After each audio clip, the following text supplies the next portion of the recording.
Foi, pessoal.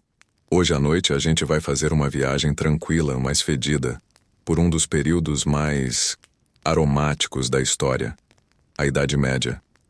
E sim, você provavelmente não sobreviveria a um dia por lá. Mas calma, a gente vai devagar. Antes de se acomodar, aproveita para curtir o vídeo e se inscrever. Mas só se você realmente gosta desse tipo de passeio histórico para adormecer. E comenta aí de onde você está assistindo e que horas são. Agora, apague as luzes. Talvez ligue um ventilador para fazer aquele barulhinho de fundo suave. E vamos afundar juntos nessa jornada de hoje. Você caminha por uma vila medieval. O chão, de pedras é torto, os telhados são baixos e o ar... Bom, o ar te acerta como uma bofetada de cebola, queijo velho e cavalo molhado. Você tenta respirar fundo, mas imediatamente se arrepende. É como se todo mundo aqui tivesse desistido do banho ao mesmo tempo, e com orgulho. A ideia de higiene era, digamos, diferente. As pessoas acreditavam que a água quente abria os poros e deixava doenças entrarem. Tomar banho era arriscado. A solução? Evitar ao máximo. 1 ou 2 banhos por ano era o suficiente para muita gente. E, sinceramente, às vezes, eles pulavam até isso. Você vê um ferreiro esfregando o rosto com um pano cinza. Ele se limpa? Mais ou menos. Ele redistribui a sujeira, talvez. Mas está feliz. E quem é você para julgar? O sabão existia, mas era feito de gordura e cinzas. Cheirava pior do que quem o usava. Já os perfumes eram substituídos por fumaça. Sim, camponeses se defumavam perto do fogo para limpar o corpo com cheiro de lenha. Um tipo de churrasco humano. Na nobreza, as coisas eram só um pouco melhores. Catarina de Médici, por exemplo, usava tanto perfume que parecia uma nuvem ambulante. Já o rei Luís XIV dizia que o corpo dele era naturalmente limpo. Historiadores ainda discutem se ele acreditava nisso mesmo ou só não queria entrar numa banheira fria. Banhos públicos existiram, mas com o tempo foram sendo vistos como perigosos, tanto pela promiscuidade quanto pelas doenças. Resultado? As pessoas pararam de se lavar e ninguém mais achou isso estranho. Você entra numa estalagem e o dono te oferece uma bacia de água turva. Há algo boiando. Você pergunta se é para lavar as mãos. Ele diz que é para fazer chá. Você agradece e se afasta lentamente. Apesar de tudo, as pessoas tinham seus métodos. Usavam várias camadas de roupas para absorver o suor, trocavam a camisa de baixo de vez em quando e lavavam as mãos antes de comer. Mas corpo inteiro? Só em ocasiões especiais, tipo batismo ou velório. Você senta num banco de pedra e observa uma senhora escovando os cabelos com um pente de osso. Ao lado dela, uma criança joga pedras num balde de água que já viu dias melhores. E por um instante tudo parece normal, quase bonito. A luz do entardecer entra pelas frestas do telhado. A poeira no ar brilha. O mundo desacelera. A sujeira de alguma forma vira paisagem. E você entende.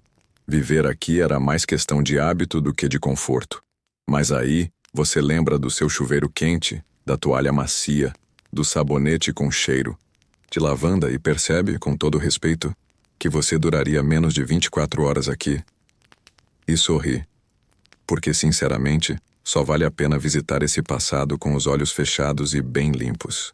Você acorda com o som de marteladas e galos desafinados. Seu colchão é feito de palha amarrada num pano áspero, e um pedaço de pena insiste em cutucar suas costas. Você se senta, coça a cabeça e se dá conta. Dormir na Idade Média não era exatamente um luxo. O travesseiro, se existir, é duro. O lençol, ralo. E a companhia. Digamos que ratos e pulgas fazem parte do pacote. Você pensa em seu edredom, no travesseiro anatômico e no colchão que se adapta ao seu peso. Aqui, o máximo que adapta é o cheiro de mofo que penetra sua alma. As casas são feitas de madeira e barro. Isolamento térmico. Só se contar as frestas por onde entra o vento. Aquecimento central? Sim, claro. Se você considerar uma lareira que solta mais fumaça do que calor. Às vezes a fumaça nem tem para onde sair. Chaminé é um luxo. Você sai e caminha até a praça da vila. Já tem gente cozinhando algo num caldeirão, e o cheiro lembra mingau, com alho e talvez cebola. Alguém te oferece um prato. Você recusa, dizendo que está de jejum intermitente. Eles te olham como se você fosse um herege. A alimentação é simples, mas nem sempre segura. Farinha contaminada, água suspeita e carne mal curada são comuns. Frutas e legumes são sazonais e sem geladeira, tudo precisa ser comido rápido, ou fermentado ou salgado, ou esquecido num canto até criar vida própria. Você vê uma criança correndo com um pão na mão. É duro como pedra. Ela tenta morder. E honestamente você teme pela arcada dentária dela. Mas ela sorri. O pão é do bom. Falando em dentes, você encosta a língua nos seus e se pergunta como eles cuidavam da saúde bucal. A resposta é simples. Não cuidavam muito. Quando Toia arrancava, dentista era o ferreiro com tempo livre. Historiadores ainda discutem se a alimentação medieval era de fato tão ruim assim. Alguns estudos indicam que camponeses comiam melhor do que muitos acreditam. Mas o problema era a variedade e a conservação. Comer demais num dia e passar fome no outro era mais comum do que parece. Você encontra uma senhora idosa sentada em um tronco. Ela te oferece um copo de cerveja fraca. Sim, porque a água podia matar. Mas o álcool era seguro. Crianças, adultos e monges tomavam. Uma vida inteira hidratada por cevada. Mais adiante, um grupo se reúne para moer grãos. Eles cantam enquanto trabalham. Você sorri. É bonito. E ao mesmo tempo, cansativo só de olhar. Você repara que todos têm mãos calejadas, unhas escuras, e uma força que vem da necessidade, não da academia. Na Idade Média, o corpo era uma ferramenta. Você levantava com o sol e dormia com a escuridão. Comer, andar, carregar, plantar, costurar, tudo envolvia movimento. Você passa perto de uma lavadeira com os pés encharcados e as costas curvadas. Ela canta, mas o olhar é distante. O mundo é cinza, mas também tem seus brilhos. As roupas são simples, mas às vezes bordadas com capricho. Os mercados têm cores, de ervas, frutas, tinturas. Há flores nos vasos de barro. Crianças brincam com bonecos de pano. O cotidiano pulsa. Mas ainda assim, seu estômago ronca, e você não tem coragem de beber a cerveja morna nem de morder o pão de tijolo. Você suspira. Em casa bastaria um app e seu prato preferido chegaria em 20 minutos. Aqui é torcer pro mingau do alho não voltar. E assim você segue seu dia, com fome, com frio e tentando sorrir. Porque no fundo viver na Idade Média era resistir. A cada manhã, a cada refeição, a cada noite mal dormida. Você tropeça num cesto de madeira e quase cai dentro de um monte de palha fedorenta. Um homem passa e apenas resmunga, cuidado com o esterco. E aí você percebe, na Idade Média, higiene pessoal é conceitual. Vamos começar com o básico. Banho. Você olha ao redor em busca de algum lugar com água limpa. Um riacho? Um poço? Um balde? Algo? Bom, tem uma tina velha num canto. Mas a água parece ter servido a pelo menos 3 pessoas e talvez uma galinha. O cheiro confirma. Na maior parte da Europa medieval, o banho era um evento, e não um hábito. Algumas cidades tinham banhos públicos, mas eles foram gradualmente abandonados em parte por medo de doenças. Afinal, se ninguém entendia de bactérias, tudo que era úmido demais parecia perigoso. Ironia das ironias. Você se lembra de seus produtos de higiene: sabonete, shampoo, condicionador, desodorante, pasta de dente com sabor menta. Aqui, sabonete é um tijolinho de gordura e cinzas. A pasta de dente, se existir, envolve sal, vinagre ou até carvão triturado. Refrescante, né? Você observa um homem se barbeando com uma faca que parece mais adequada para abater um porco. Ele corta um pouco do rosto, cospe no pano e continua. O sangue se mistura ao suor e à poeira. Tudo isso antes do café da manhã. E o banheiro? Ah, o banheiro. Você segue um grupo de pessoas e descobre o alívio comunitário. Um buraco no chão cercado por uma paliçada que não isola nada. Às vezes, uma ponte sobre o rio serve como solução natural. Privacidade? Apenas conceitual. Papel higiênico? Folhas, panos velhos, neve se você tiver azar. E sorte. Você sente o cheiro antes de ver a origem. Pilhas de dejetos humanos são coletadas por serventes da noite que espalham isso nos campos como fertilizante. Sim, fezes humanas usadas para plantar comida. Lembra do protetor solar de esterco de crocodilo? Pois é, seu nariz já sofreu pior. Historiadores ainda discutem o quão suja era a Idade Média, realmente. Há evidências de que algumas pessoas lavavam as mãos antes das refeições e usavam toalhas. Mas a noção de higiene pessoal era muito mais simbólica do que sanitária. Um perfume forte podia purificar o corpo mais do que a água. Falando em perfume, você passa por uma dama nobre que exala um cheiro forte de rosas. Ela carrega um saquinho de ervas aromáticas preso ao cinto. Uma moda da época. Quando o fedor da rua sobe, ela cheira o saquinho. Você pensa em seu desodorante e respira fundo. Erro. Você decide ir a uma feira. As barracas estão cheias de queijo, carne e pão. Todos expostos, sem refrigeração, moscas dançam sobre as tábuas, e um gato gordo lambe algo que provavelmente foi um peixe.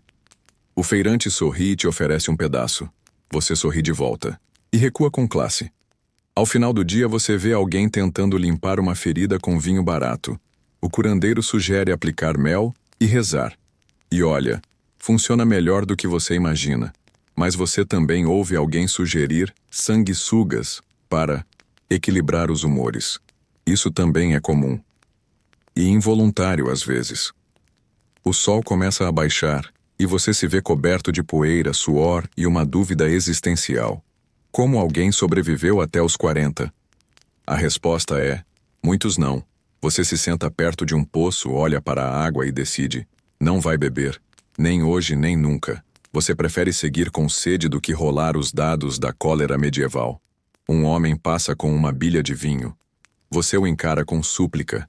Ele sorri, dá um gole e guarda. A Idade Média não é gentil. E ainda assim há algo de curioso nesse mundo. Um menino brinca com um barquinho de madeira no esgoto. Uma senhora limpa as mãos em flores de alfazema. Um ferreiro joga água fervente sobre as ferramentas.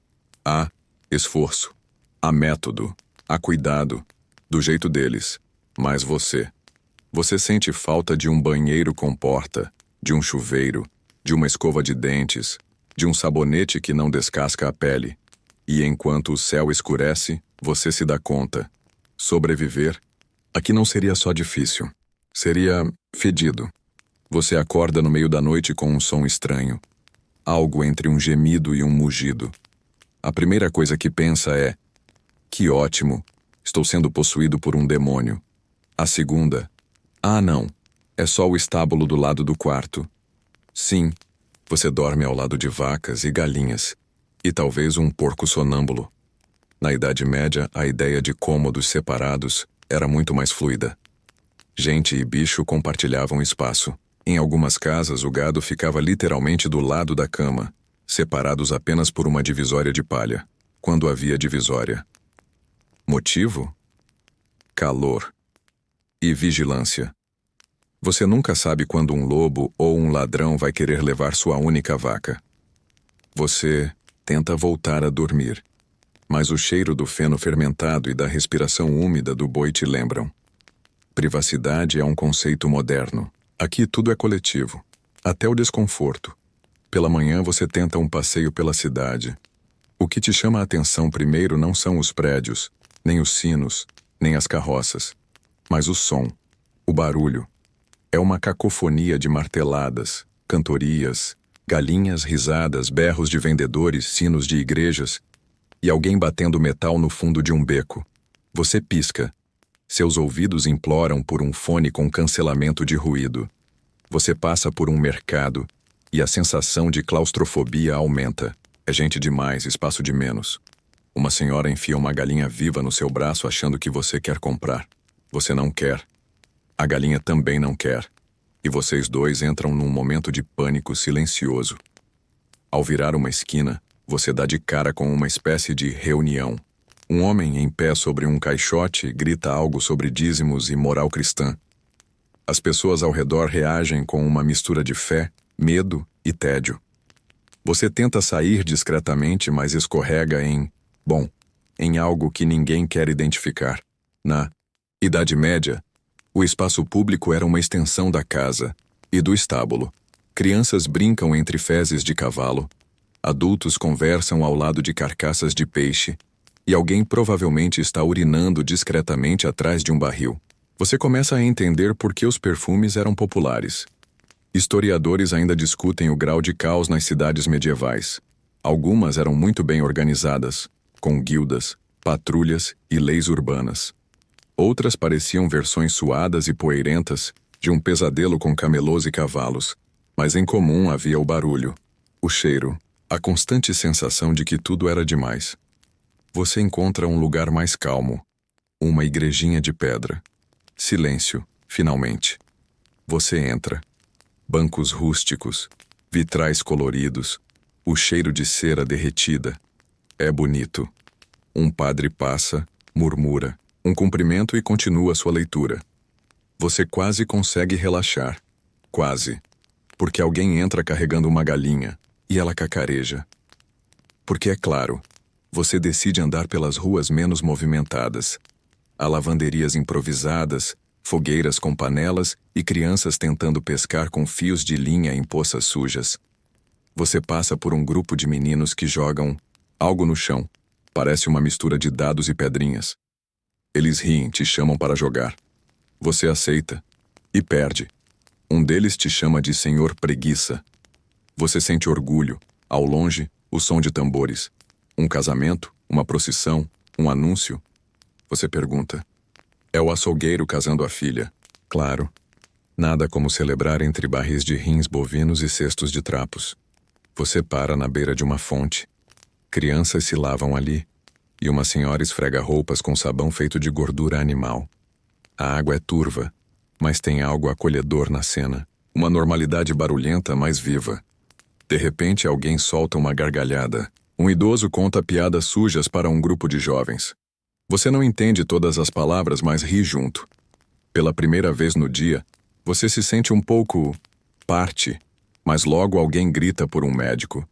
Uma mulher desmaia no meio da rua. Todos se afastam. O barulho cessa por um instante. Um jovem aparece com um punhado de ervas. Ele reza. Você segura a respiração. Ela acorda. O som volta, como uma onda. E a vida medieval continua. Você caminha de volta ao seu canto. A rua, que nunca esteve limpa, agora está ainda mais coberta de cascas, penas e pequenos restos de mercado. Você tropeça em um gato. Ele nem se importa. Você também não. No fim do dia, você se senta num degrau e observa. A cidade respira, apesar de tudo. Ela é suja, barulhenta, caótica, mas viva, como um organismo desengonçado e persistente. E você pensa, talvez eu sobreviva por mais um dia. Você acorda com a sensação de que seu corpo foi levemente atropelado por um carroça de feno. Cada músculo reclama, e seu travesseiro, feito de palha recheada com alguma coisa que você não quer investigar, está mais amassado do que sua dignidade. Ainda assim você se levanta. Afinal, a vida medieval não para quem quer descansar. Hoje você decide tomar um banho. As aspas são necessárias. A primeira dificuldade, onde? Casas particulares com banheiras são raríssimas. A maioria das pessoas depende de banhos públicos, as chamadas balneae, ou simplesmente de bacias com água que pode ter sido usada por outra pessoa, talvez por um cavalo. A segunda dificuldade, quando? Muita gente acredita que tomar banho com frequência é ruim para a saúde. Sim, na Idade Média, suor era sinal de vitalidade. Você encontra uma casa de banhos. É um espaço amplo, com paredes de madeira e janelas, pequenas. Lá dentro, o calor é denso. Uma mistura de vapor, ervas, suor humano e Algo vagamente parecido com cebola cozida. As pessoas conversam, esfregam panos úmidos umas nas outras e compartilham histórias sobre doenças de pele e aparições de santos. Você tira a roupa com certo receio. Um senhor se aproxima e diz: "Primeira vez, né? Relaxa. Essa água já curou até lepra." Você não relaxa, mas entra assim mesmo. A água está morna e escura. Você tenta não pensar demais. Em vez disso, observa. Há um barbeiro ali. Perto, sim. Os barbeiros também eram cirurgiões, afiando uma lâmina. Ele comenta casualmente que vai remover uma verruga do pé de alguém depois. Você decide sair da água antes. Você caminha de volta à cidade, agora com a pele vermelha e um leve cheiro de alecrim queimado. Mas ao menos está limpo, dentro dos padrões locais. Historiadores ainda debatem a frequência real dos banhos medievais. Documentos mostram que cidades maiores tinham casas de banho populares, e até com horários mistos entre homens e mulheres. Mas a prática entrou em declínio após surtos de peste, quando associaram a água à disseminação de doenças. Irônico, né? Você chega em casa e tenta pentear o cabelo. Pior escolha do dia. Seu pente é feito de osso e parece ter sido projetado para a tortura. Você desiste. Vai ser um dia de coque frouxo mesmo. Alguém te chama para ajudar a ferver ervas. É hora de fabricar sabão. De quê? Você pergunta. A resposta vem com um sorriso. Gordura de porco e cinzas, claro. O cheiro é intenso. Mas o sabão funciona, em teoria. Enquanto mexe o caldeirão, você ouve conversas sobre alguém que ficou doente por tomar banho na hora errada da lua. Um senhor jura que foi amaldiçoado por lavar o rosto com água onde um corvo bebeu. Você tenta não rir. E falha. Todos olham. Você finge um acesso de tosse. Funciona. Você caminha até o rio. É tarde. O sol está baixo. Algumas mulheres lavam roupas ali, batendo panos com uma força que só pode vir da frustração acumulada com a vida. A água corre turva. Uma criança tenta pescar com uma vara de galho e um pedaço de pão. Um sapo observa tudo com um olhar de juiz. Você molha as mãos, hesita e lava o rosto. A sensação é aceitável, mas você sente algo gelado escorregando pela perna. Um peixe, um galho, uma alma penada. Você não fica para descobrir. De volta à vila, alguém acende incensos para purificar o ar. Você acompanha o cheiro e vê uma senhora queimando folhas de lavanda misturadas com enxofre. Afasta os maus vapores, ela diz. Você apenas concorda. Quem é você para discutir com lavanda e enxofre? No fim do dia, você se senta perto do fogo. As roupas secam penduradas em varas de madeira. Alguém canta uma canção sobre um guerreiro que caiu num poço e virou sapo. Você não entende a moral, nem eles. Mas todos riem. Você olha para suas mãos. Estão enrugadas, sujas nas bordas, mas estranhamente firmes. Você sobreviveu a um banho medieval. E ainda tem pele. Nada mal. Acordar já não é mais um susto, é só constante decepção. Você se levanta e sente o cheiro de fumaça fria misturado com mingau fermentado no ar. É dia de comer, ou pelo menos tentar. Você caminha até a cozinha comunitária da vila. Não há geladeira, nem armário, nem guardanapos. Apenas um grande caldeirão de ferro preso sobre brasas que ardem devagar. Uma mulher com as mãos calejadas mexe algo lá dentro com um bastão de madeira do tamanho de um remo. Porridge, ela diz. Você pergunta o que tem dentro. Ela te encara. Você para de perguntar. O mingau tem gosto de tempo, umidade e talvez 3 grãos de cevada. Não é ruim, mas é definitivamente uma experiência. Para acompanhar, há pão, duro, daqueles que fariam inveja a qualquer tijolo romano. Um rapaz ao lado o quebra na parede e depois tenta disfarçar dizendo que é para ativar o sabor. Você mastiga lentamente, imaginando como seus dentes sobreviverão até o fim do mês. Eles não têm pasta de dente aqui. Usam cinzas com sal ou raízes esfregadas nos molares. Alguns juram que vinho quente também ajuda. Outros só aceitam que perder os dentes é parte da vida. A água? Bem, você pega de um barril grande que foi enchido no rio há 2 dias. Há folhas boiando. Um sapo dorme ao lado da base. Alguém diz que a água foi abençoada por São Cristóvão. O que você realmente precisa é de um filtro, ou um milagre. Para os mais abonados existe o luxo do queijo duro, azeitonas curtidas ou um pedaço de carne seca. Mas hoje é dia comum. Você vê uma criança comendo casca de nabo com mel. Uma iguaria local, dizem. Você considera, mas decide que o pão pedra já foi ousado o suficiente. Ah, e é claro, a cerveja. Cerveja leve, fraca e turva, feita mais como fonte segura de líquido do que como bebida festiva. Até as crianças tomam, porque água potável é ficção científica. Historiadores ainda discutem o valor nutricional da dieta camponesa medieval. Por um lado, ela era baseada em grãos integrais e vegetais da estação. Por outro, faltava variedade, proteína e qualquer tipo de consistência nos dias difíceis. Há registros de anos inteiros em que o povo só comeu sopa de repolho e pão de aveia. Festas? Apenas se a colheita deixasse. Você caminha até um campo onde alguns lavradores colhem raízes. Eles te oferecem um nabo. Você sorri, agradece e pensa que teria preferido um croissant. Mas isso não existe ainda. Um senhor se aproxima com um frango na mão. Literalmente. O bicho está vivo e bem indignado. Ele diz que é o almoço de amanhã se a patroa permitir. Você não pergunta o que acontece se ela não permitir. Mas o frango te olha como quem já sabe. A tarde avança e você sente a barriga roncar de novo. A comida medieval não satisfaz. Ela apenas impede que você desmaie.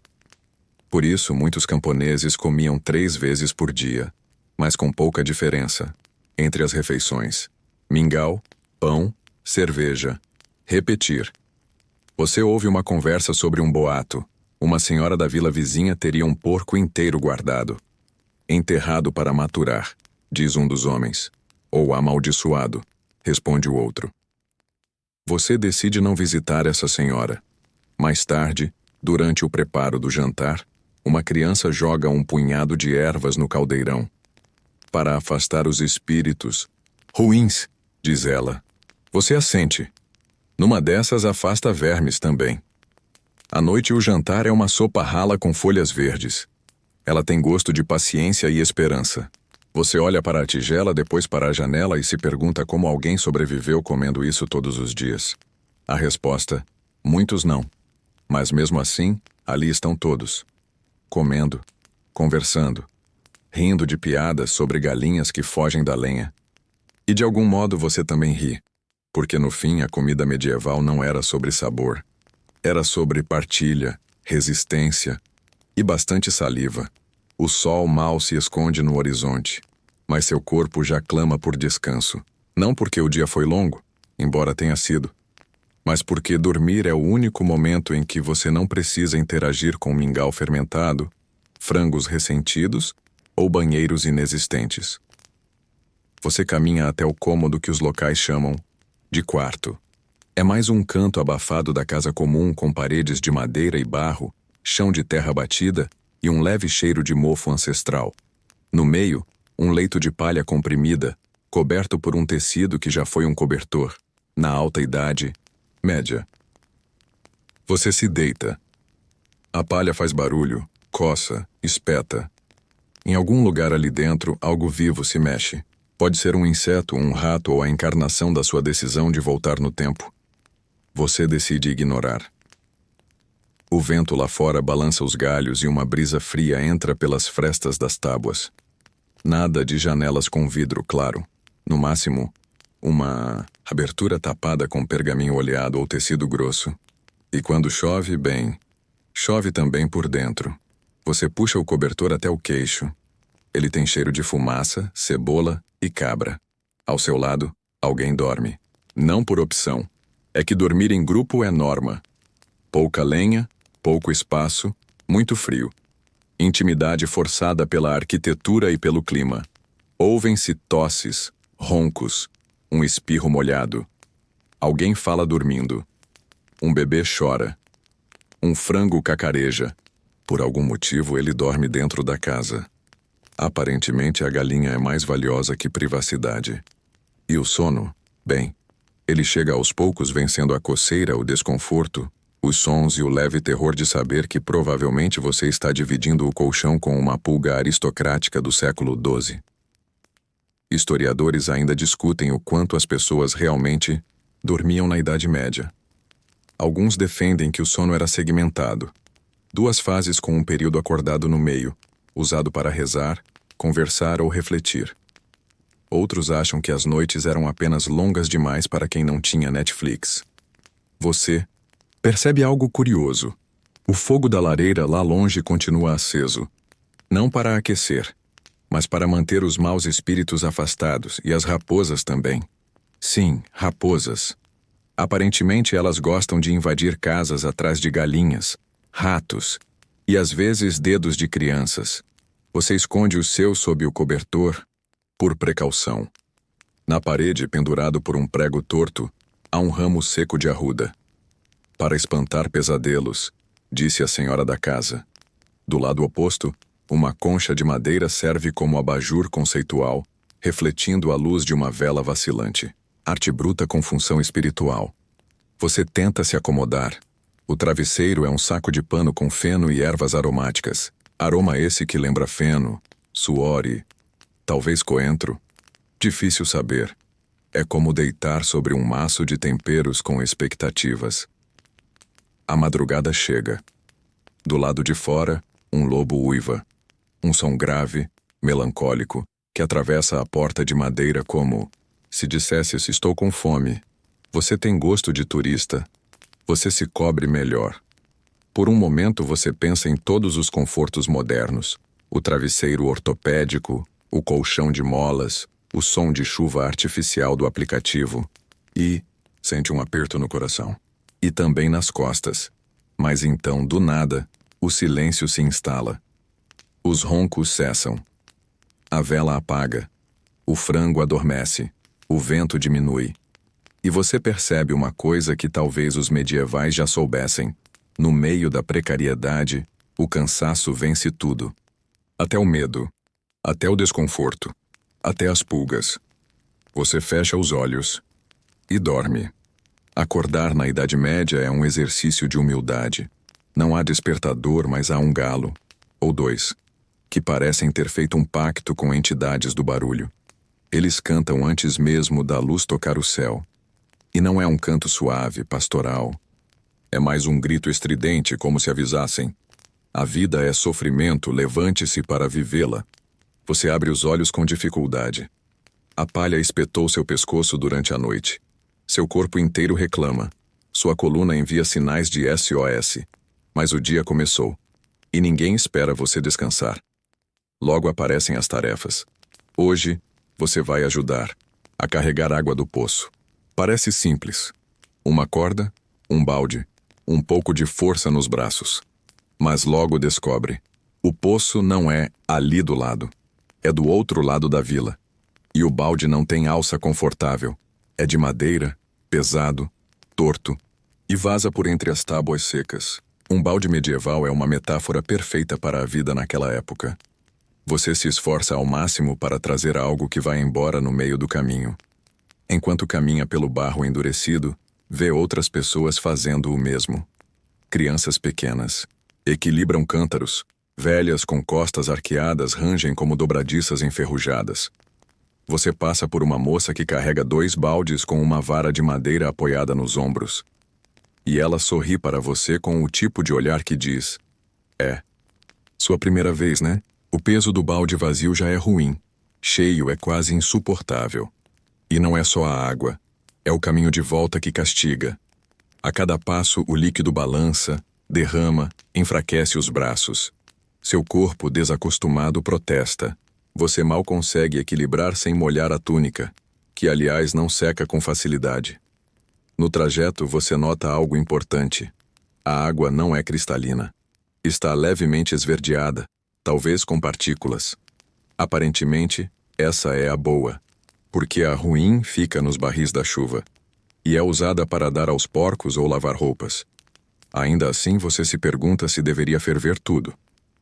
A resposta é sim, mas quem tem lenha sobrando?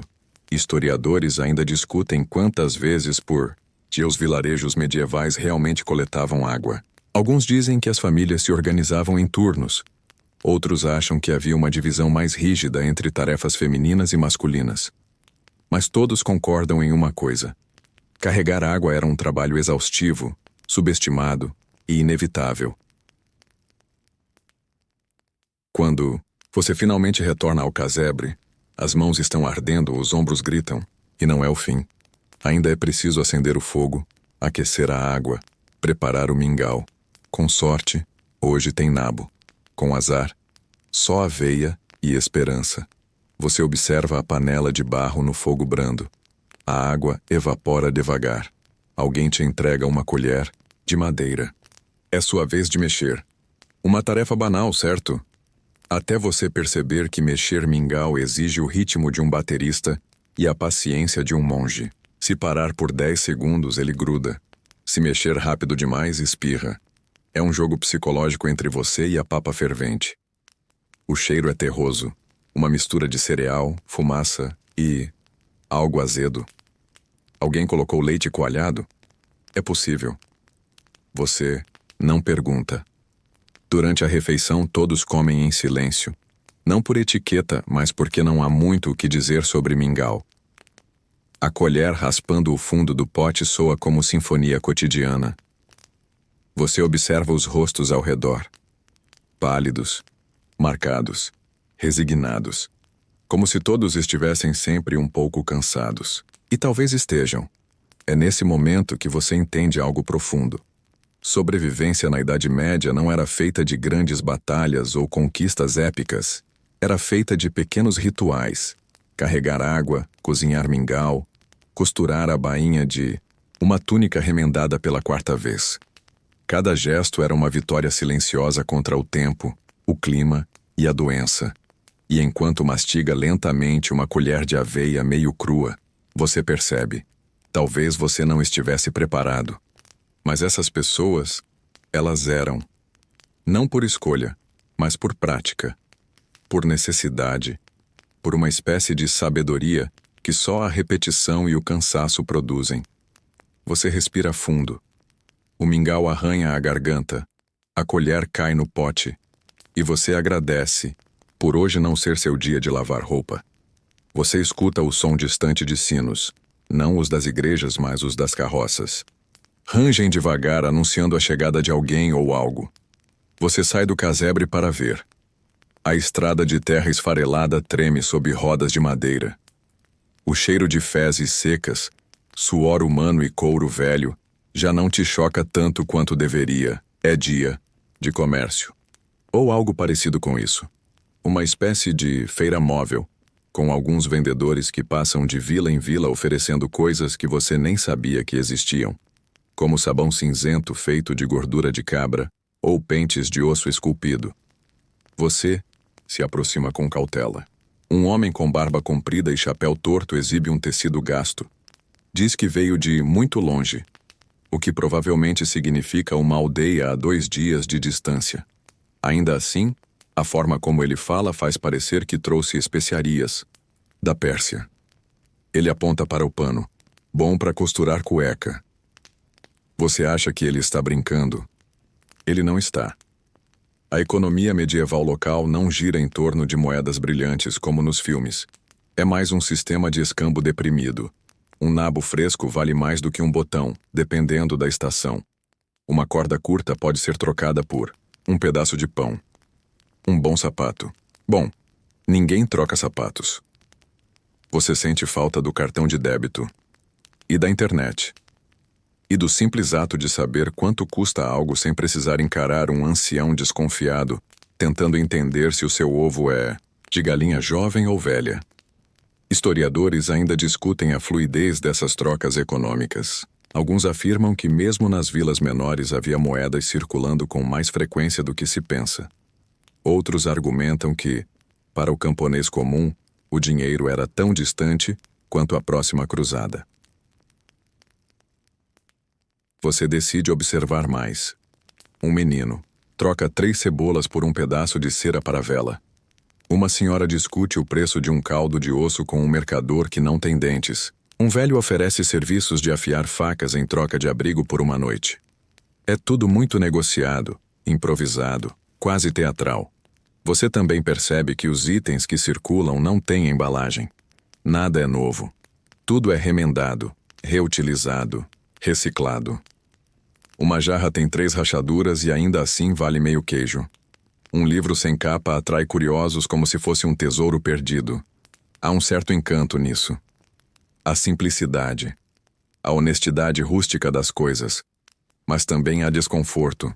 Você percebe que não saberia sobreviver nesse ambiente não apenas por falta de força, mas por falta de vocabulário. Como se pede um pedaço de piche para vedar o telhado? Como se negocia por penas de ganso para travesseiro?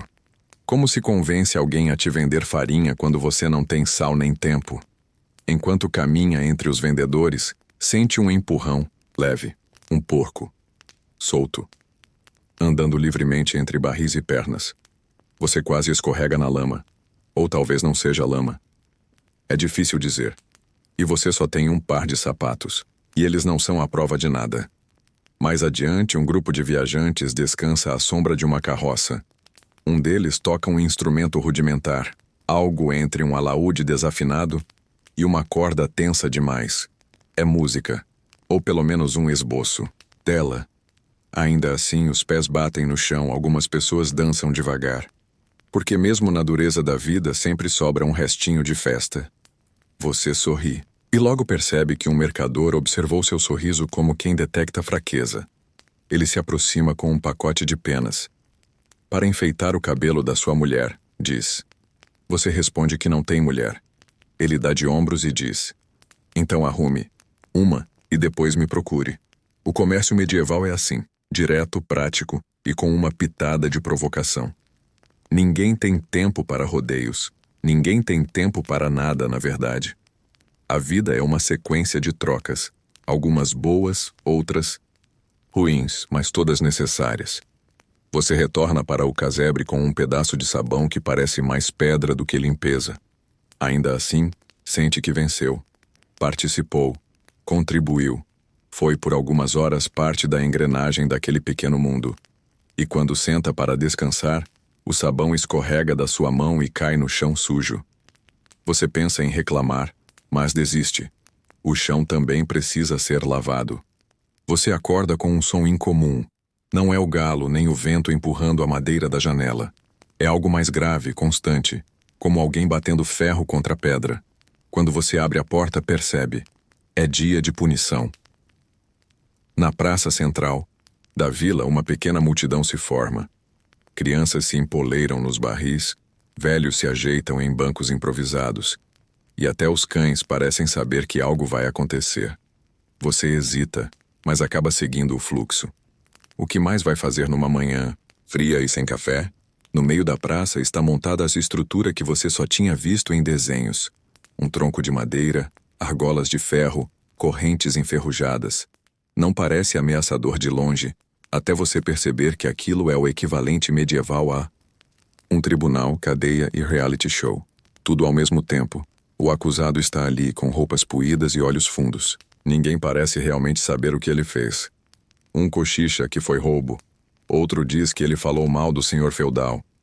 Uma senhora diz que ele olhou torto para a imagem do santo. A verdade talvez nem importe mais. O importante é o espetáculo. Você tenta imaginar o que aconteceria com você.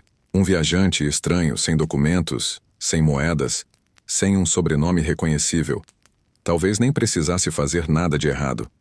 Bastaria existir no lugar errado, na hora errada. E pronto. O tronco. O oficial local.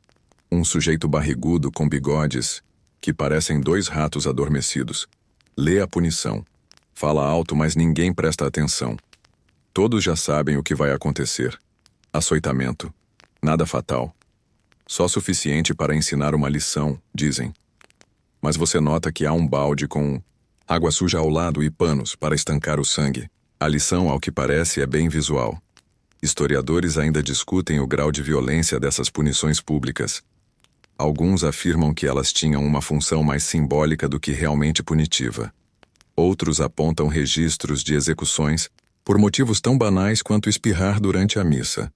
A verdade, como sempre, está em algum lugar entre o exagero e a crueldade rotineira. Você não quer olhar, mas olha. Não há como evitar. O primeiro golpe soa como uma porta sendo fechada com raiva. O segundo como um trovão abafado. A plateia murmura.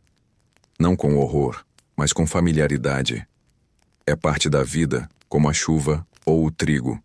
E aí você entende. Na Idade Média, dor e justiça estavam emendadas. Como duas metades de um pão duro. Não havia separação clara entre crime e castigo, nem entre lei e espetáculo. O que importava era a ordem e o medo. Você se afasta devagar, sem querer chamar atenção. Volta para a lateral da praça e se senta perto de uma fonte seca. Um gato passa por ali indiferente. Talvez já tenha visto isso outras 100 vezes. Ou talvez só esteja caçando ratos. Perto de você, um grupo de jovens joga pedrinhas em círculos desenhados na terra. Um deles sorri ao acertar o centro e grita: "Peguei o ladrão!" Todos riem. O jogo é uma imitação da realidade. Ou talvez a realidade seja uma imitação do jogo. Em ambas, quem perde apanha. Você nota que, mesmo depois do fim da punição, as pessoas não voltam direto ao trabalho. Ficam ali comentando, comparando. Na semana passada teve um que gritou mais. Esse aí aguentou bem. É como discutir um episódio novo de uma série violenta. A brutalidade virou conversa, de bar ou de praça. Ao fim do dia, a estrutura do tronco é desmontada. Não há cerimônia. Só duas pessoas puxando cordas e dobrando correntes com a naturalidade de quem já fez isso muitas vezes. E fez mesmo. Você volta para o casebre com um silêncio esquisito dentro do peito.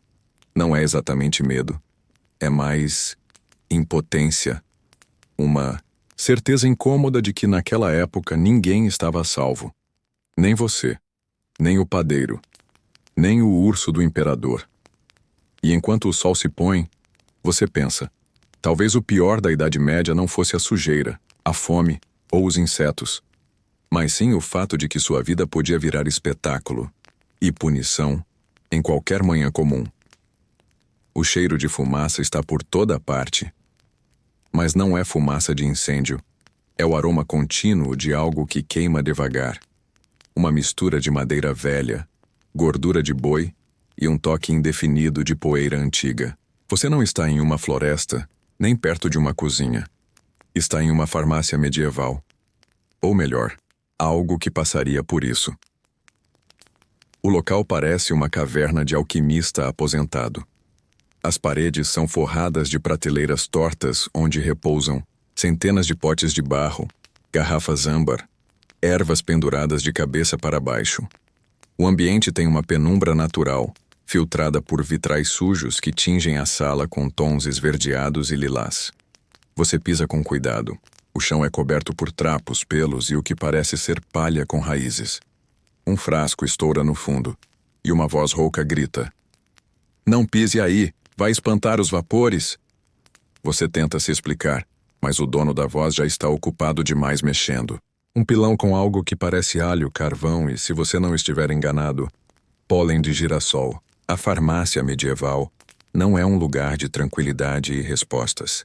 É um laboratório vivo de tentativas, erros e um toque de superstição temperado com desespero. A medicina da época não era exatamente baseada em ciência. Era baseada em tradição, instinto e muita criatividade. O tratamento padrão para a febre incluía sangrias, ventosas, beber vinho com folhas de figo ou aplicar esterco de porco atrás da orelha. Depende do astrólogo, do clima, da lua e do humor do curandeiro. Você aponta para uma caixa onde repousam pequenos crânios. Galinhas, ele diz, para dor nas juntas. E para dor de cabeça, beber água com prata. E para insônia, dormir sobre lã embebida em leite de cabra. De uma cabra virgem, claro. Historiadores ainda discutem se esses tratamentos eram realmente seguidos à risca ou se os curandeiros mantinham o teatro como parte da reputação. Mas os registros são claros. Era comum receitar partes de animais, urina envelhecida e pedras preciosas trituradas. Sim, você podia acabar com uma rubi no estômago e ainda morrer de gripe. Você tenta lembrar do seu kit de primeiros socorros, da pomada anti-inflamatória, dos comprimidos revestidos, do álcool em gel. Nada disso existe aqui. Em vez disso, você observa um homem enfaixando a perna de outro com casca de árvore e cuspindo na atadura. Ajuda a fixar, ele diz com convicção. O pior não é isso. É saber que mesmo com todo esse improviso, a população acreditava nos tratamentos. O placebo era reforçado por rezas, promessas aos santos e um medo imenso de que nada funcionasse. Porque na maioria das vezes não funcionava. Você se senta num canto, observando. O farmacêutico mistura ervas num caldeirão pequeno, canta algo em latim errado e sopra 3 vezes sobre o vapor. Depois enche uma taça e te oferece. Você hesita, claro, mas recusar pode parecer uma ofensa grave. Você aceita. O gosto é verde e amargo, e lembra giz escolar misturado com sopa velha. O curandeiro sorri. Vai curar seu fígado. Você nem sabia que estava com problema no fígado, e é aí que você percebe. O verdadeiro remédio da Idade Média era a esperança. Não havia penicilina, nem anestesia moderna, nem termômetro. Havia fé. E talvez um pouco de sorte. Do lado de fora, o dia escurece. Uma mulher entra correndo, carregando uma criança nos braços. Está pálida, tremendo. O curandeiro nem pergunta o que houve. Só começa a preparar algo. Você não entende o que ele usa, mas reconhece o olhar dela. É o mesmo que você já teve um dia esperando por ajuda. Talvez nem importe se o tratamento funciona. O que importa é que alguém tenta. Mesmo que com sanguessugas. Você sai devagar, deixando a porta ranger atrás de você. O ar frio da rua bate no seu rosto. Você respira fundo, tentando limpar o paladar. Não consegue. A medicina moderna tem seus defeitos, mas você jamais subestimará uma aspirina de novo. Você está com fome? Depois de tantas experiências sensoriais, fumaça, poeira, suor, cavalos, cocô de porco, seu estômago começa a reclamar. Só tem um problema. Você está na Idade Média. E aqui, fazer um lanchinho rápido não. É uma opção. Comer, na verdade, é uma questão de sobrevivência. Você entra numa taverna. Ela parece promissora à primeira vista. Há um fogo aceso no centro, um caldeirão borbulhante e um cheiro interessante. Você sente um fundo de alho, talvez carne. Ou é madeira queimada com alho, ou cebola velha. Você se aproxima do balcão. Ele está pegajoso. O taverneiro, um sujeito com apenas 2 dentes e uma túnica tão encardida que já parece parte da decoração, olha para você e aponta para um pedaço de pão duro e uma tigela com algo pastoso. Prato do dia, ele diz. Você pergunta o que tem na tigela. Ele responde, sim. Isso não é um bom sinal. Mas você está na Idade Média, e não comer pode ser pior do que comer. Então você pega a colher de madeira e experimenta. O sabor é honesto. Tem gosto de tudo o que sobrou da cozinha misturado com água da chuva e um toque de desesperança. Um tipo de sopa cenário. Dá para sentir o tempo nela. E um leve gosto metálico. Comida medieval não era exatamente gourmet. A dieta do povo comum era baseada em pão, caldo ralo, legumes quando havia, e carne apenas em dias muito especiais, ou se você fosse nobre, em pratos extremamente temperados, porque o armazenamento era tão ruim que só o tempero conseguia esconder o cheiro de podre. Historiadores ainda discutem se os banquetes medievais realmente tinham cisnes assados ou se isso era propaganda para intimidar os inimigos. Mas o que se sabe é que mesmo os ricos comiam sentados em bancos duros com as mãos e muitas vezes sobre toalhas que ninguém lavava. Você olha ao redor. Um homem raspa um queijo com a faca, oferecendo pedaços ao cachorro. Outro come carne, seca segurando o osso com as 2 mãos como se fosse um ritual. Ninguém usa guardanapo. Algumas pessoas limpam as mãos no cabelo, ou nas cortinas. Você sente saudade de uma simples padaria. Um pão quentinho, uma fatia de queijo fresco, até mesmo uma bolacha de água e sal pareceria um luxo agora. Aqui o pão é tão duro que serviria como arma de defesa. Literalmente, havia soldados que usavam pão amanhecido como adaga de emergência. E esqueça a geladeira. A conservação de alimentos era feita na base do sal, da fumaça e da esperança. Por isso, grande parte da comida tinha um gosto que você descreveria como ancestral, como se tivesse atravessado 3 gerações antes de chegar ao seu prato. Você observa o taverneiro jogando algo no fogo. Parece carne. Pode ser. Pode não ser. Você decide não perguntar. Ele traz uma caneca de madeira com uma bebida marrom. Cerveja, ele diz. Você pergunta se é fermentada. Ele responde. É molhada, serve? Você sorri. É tudo tão primitivo que chega a ser reconfortante. E mesmo assim, há um tipo de prazer esquisito nisso tudo. A comida não é boa, mas é honesta. O ambiente é sujo, mas é vivo. E o pão, mesmo duro, sacia. No canto, uma senhora esmaga algo com um pilão e passa na testa da neta. É gordura de porco com ervas, receita de família, para dor de cabeça, ou para espantar maus espíritos, ou para manter os piolhos longe, ou tudo isso junto. Você termina sua tigela com esforço, tentando não pensar muito, porque comer aqui não é sobre saborear, é sobre continuar, é sobre não morrer de fome, e talvez, só talvez, sobre dar boas risadas no meio da desgraça. Quando você sai da taverna, sente o vento fresco no rosto. Seu estômago está cheio, não exatamente satisfeito, mas ocupado. E isso já é uma vitória na Idade Média. Você promete a si mesmo que nunca mais vai reclamar do preço do delivery. Você decide tomar um banho, ou pelo menos tentar. Na Idade Média, higiene é um conceito fluido. Literalmente. Os rios são usados para tudo. Lavar roupa, lavar corpo, lavar pecados e despejar o que sobrou do jantar. Então, a ideia de se refrescar parece mais charmosa na teoria do que na prática. Você caminha até os fundos de um vilarejo, onde dizem que há um balneário público. Ao se aproximar, o cheiro confirma. Algo está molhado. Mas você não sabe se é água limpa ou só umidade concentrada de séculos. O local parece um galpão de madeira com janelas minúsculas. Lá dentro, há um grande tanque fumegante, ocupado por 4 homens de idade indefinida. 2 senhoras rindo de alguma coisa e um monge dormindo sentado com os pés de molho. Todos pelados. Ninguém se incomoda. Você entra e ninguém te olha. Isso é bom. O atendente, um senhor com cara de quem viu mais pele humana do que todos os artistas renascentistas juntos, entrega uma pequena bacia de madeira e aponta para um canto.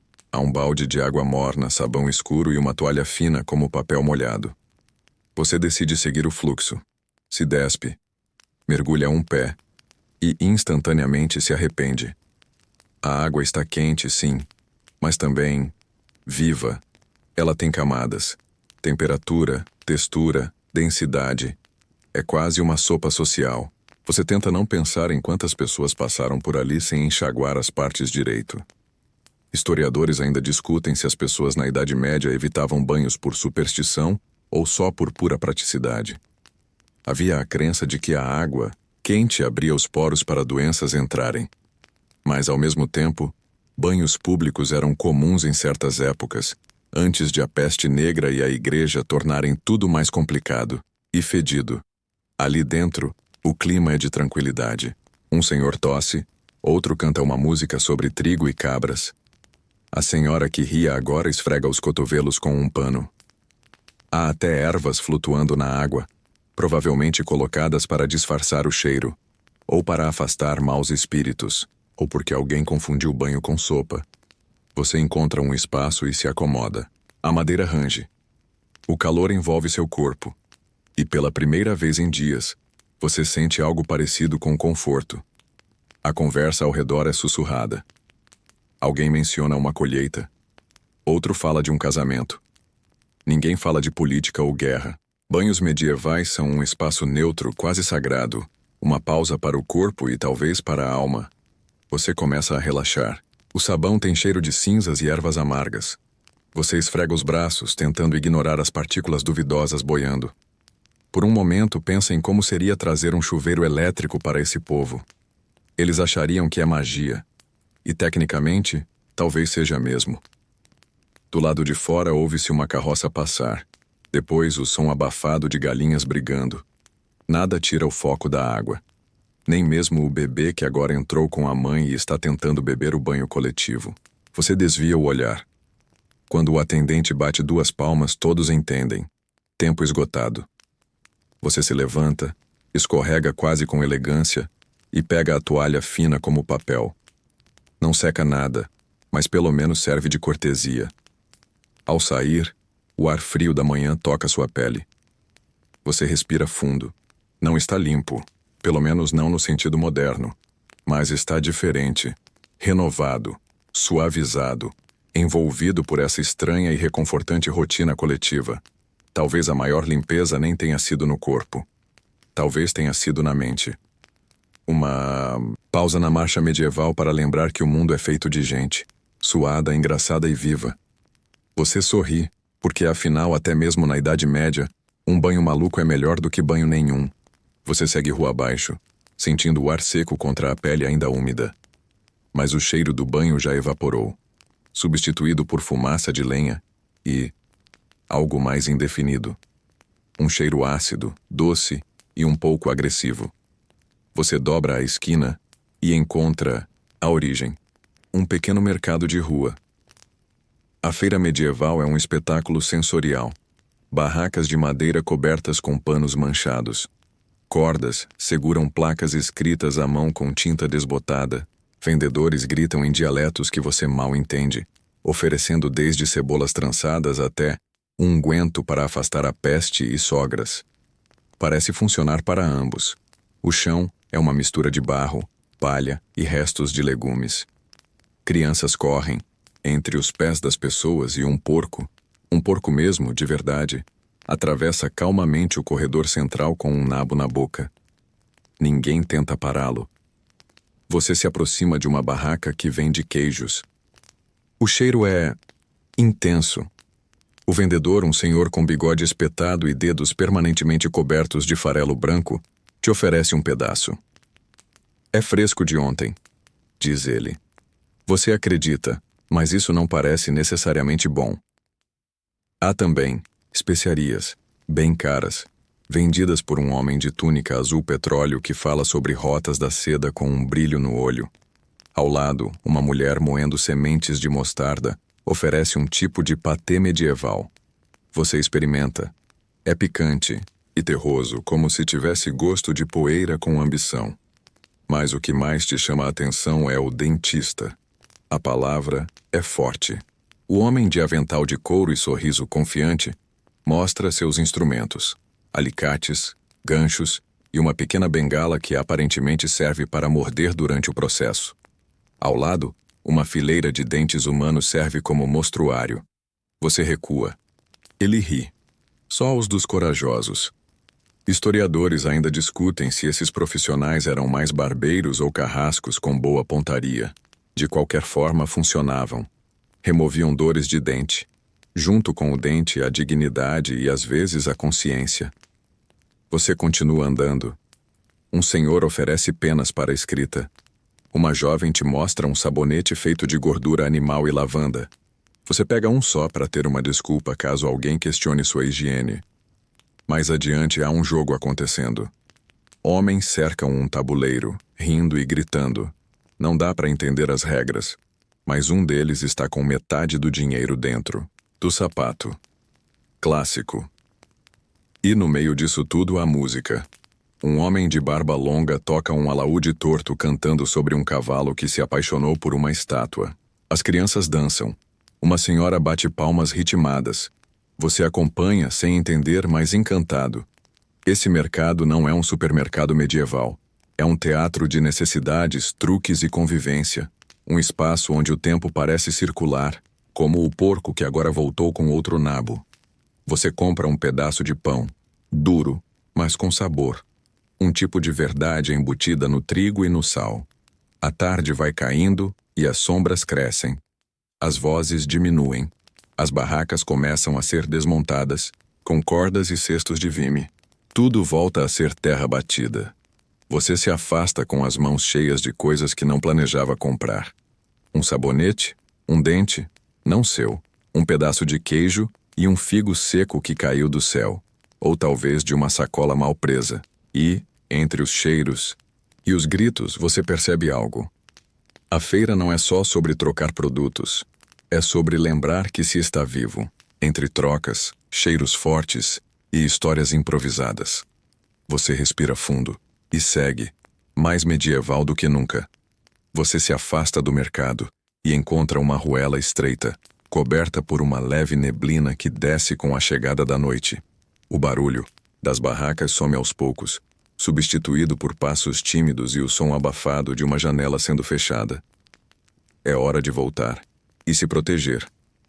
A vida noturna na Idade Média não era feita para os fracos. Quando o sol se punha, a cidade se transformava. As vielas, antes cheias de conversas e cestos, agora pareciam túneis silenciosos entre muros de pedra e madeira. Você passa diante de uma taberna. Uma vela bruxuleante na janela é o único sinal de vida. Lá dentro, vozes sussurradas e o tilintar de copos. Um homem arrota. Outro ri, mas logo se cala. No chão você nota fezes de cavalo, lascas de osso e uma galinha meio desorientada. Nada disso te surpreende mais. Historiadores ainda discutem se o toque de recolher era realmente respeitado nas cidades medievais ou apenas uma sugestão para quem não queria problemas. Mas o medo era real. Os becos podiam esconder ladrões, soldados entediados ou, pior ainda, guardas que confundiam sua existência com algum tipo de infração. Você dobra outra esquina e ouve o som de um sino. Alto. Rítmico. Não é o sino da igreja, é o vigia noturno. Ele carrega uma tocha, um bastão e uma cara de quem não dorme há dias. Ele passa por você murmurando algo como boa noite ou espero que você não seja um problema. A iluminação pública não existe. Algumas casas têm velas acesas nas janelas, outras preferem a escuridão por segurança. A luz da lua é sua maior aliada quando aparece. Você tropeça em uma pedra solta e quase cai sobre um barril esquecido. Pega uma das suas velas compradas na feira e a acende com dificuldade. A luz é fraca, amarelada, e a cera pinga rápido, mas é suficiente para ver o caminho. De repente, um rato passa correndo. Você congela, mas ele parece mais assustado que você. Outro som. Passos atrás de você. Você acelera o passo. Respiração presa. Mãos suadas. O barulho para. Era só um gato. Talvez. Você chega a um portão de madeira pesada. Bate. Um olho aparece por uma fresta. Parola. Você hesita.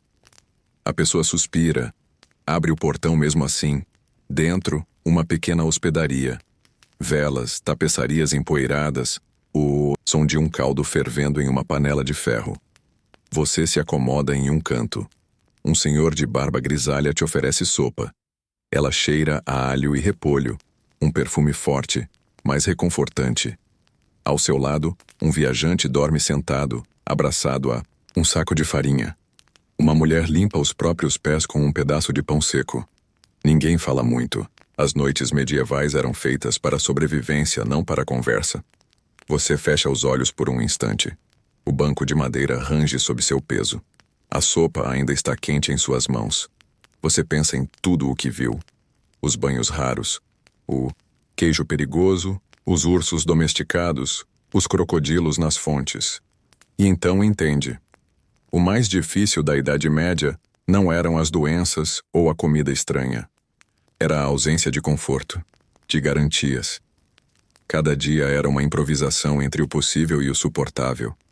E você, sinceramente, já estaria chorando no segundo dia. Mas, ao mesmo tempo, a beleza. Há uma tolice doce nos pavões emperiquitados, nos ursos pensativos, nos perfumes feitos de mirra e medo. A vida do jeito que ela era. Você toma um gole da sopa. Quente, forte, muito salgada, e sorri, porque mesmo assim, mesmo com tudo isso, de alguma forma, você está aqui. E a Idade Média, bom, ela continua te olhando de volta. com dentes tortos e um pouco de mel no olhar. Agora, tudo está silencioso. O fogo da hospedaria crepita devagar, espalhando uma luz trêmula nas paredes de pedra. Você encosta a cabeça na madeira e respira fundo. O cheiro da sopa, do feno, do vinho morno, todos se misturam em algo que, por mais estranho que pareça, começa a parecer familiar. Lá fora, o vento sopra suave, empurrando a neblina pelos becos e tocando as janelas, com dedos frios. Mas aqui dentro o calor é constante. O ruído distante de uma caneca sendo colocada sobre a mesa, os passos lentos do taverneiro, o ronco do viajante com o saco de farinha, tudo soa como uma canção de ninar medieval. Você deixa os olhos se fecharem aos poucos. As imagens do dia vêm e vão. O pavão dourado, o crocodilo egípcio, as serpentes ouvindo cítaras, um urso dormindo ao som de harpas, figuras excêntricas que, de algum modo, criaram seu próprio tipo de ordem no meio do caos. Talvez a Idade Média não seja feita para você, mas esta noite ela te acolheu como acolhia seus próprios filhos, com dureza, mas também com histórias, calor e um lugar à sombra de uma lareira. Agora, descanse. Você sobreviveu a um dia inteiro na Idade Média. E por mais improvável que parecesse, você até riu um pouco.